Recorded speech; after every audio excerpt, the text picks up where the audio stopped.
This one right here, baby. Oh, Undisputed 2. so Oh, here's the yeah. story here. I mean, the story is this.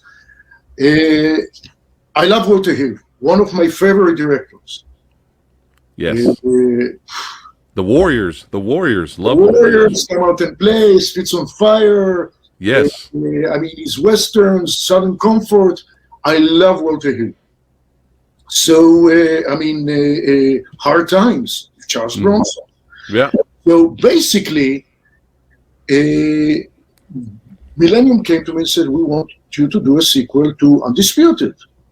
And I read the script, and it was a boxing script. And I told him, "Look, if you look at Undisputed 1, you can see that whoever did it was a boxing lover. People enjoyed it. They love boxing. I want to do it as a mixed martial arts movie." Nice. Now, mixed martial arts at that time was just beginning. They didn't even understand what I'm talking about. What is mixed martial arts? I told them, look, it's a combination of, I simplified karate and judo and boxing, and they kind of, oh, there is something like this.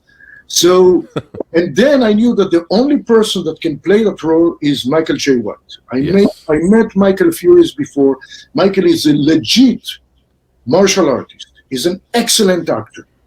He was supposed to be in WMAC Master, but he got that role to play Tyson with George C. Scott. And when you see that he plays Tyson with George C. Scott, and it's like, wow, you know? Yeah. And I met him before because he was gracious here before to come and meet me and even to come to a screening of High Voltage, that in the middle of the screening, they changed the rules and people had to wait an hour until people put this in order. He was gracious to sit and wait and everything. I knew he was the right one to play George Chambers. He's awesome. The problem was Boyka. A New Image wanted a known actor to play it, and they wanted him to be mean and menacing and a bad guy. And I had a different idea. Scott told me, look, guys, if you ever get this role, I promise you I'll do my very best to do my very best. Yeah. I took his word as is. Now, the problem is Michael is 6'3". Scott is 5'10". A big difference. Yeah. And Scott doesn't look like a menacing Russian. And I said, I want to go with Scott. Everybody freaked out. People told me, you're crazy, you're ruining your career. Only boss told me, look, you're the director, but you have to take responsibility for it. So I basically told Scott, do not shave, do not cut your hair, do not shave. Scott was training day and night in the gym. I went to Bulgaria. We shot it in Bulgaria. And I said, make me a shoes with a platform of about 3 inches for him.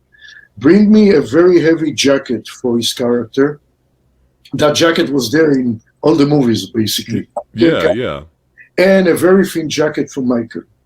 So when Scott came, we started cutting his hair. I did it with a makeup artist she was an elderly lady that had a lot of experience. We almost cut everything, and then Scott took whatever was left from his beard and put it like this, and the character came alive.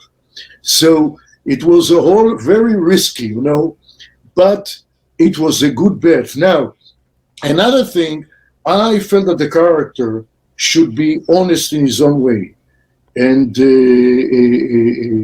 it worked, People really became to like the character of Boyka, even though he's not a nice guy, he's a grump, but he's honest in his own way.